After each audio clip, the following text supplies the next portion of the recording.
안녕하십니까?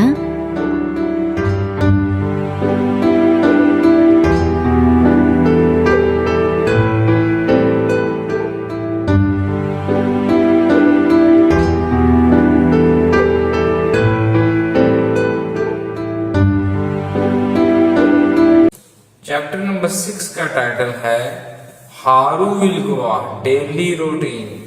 Number 1 के ऊपर है शिकान टाइम। नंबर 2 ओजॉन एएम को कहते हैं। शी घंटे की इकाई है घंटा।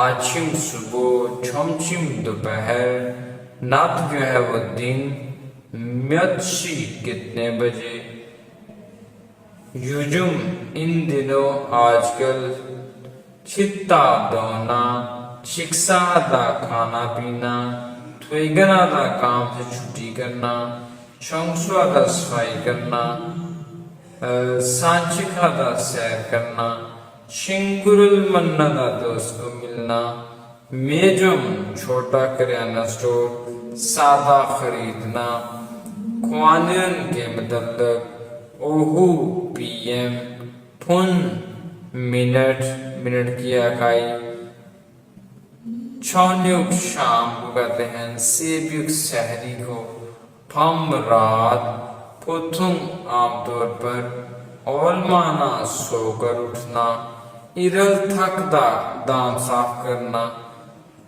छुलगुना दा काम परवाना होना, खेमा दा गेम खेलना, चंगलपो दा ग्रोसरी शॉपिंग करना, शावा दा नहाना, युगेशिल रेस्टरूम, खोंगवन पार्क कहते हैं,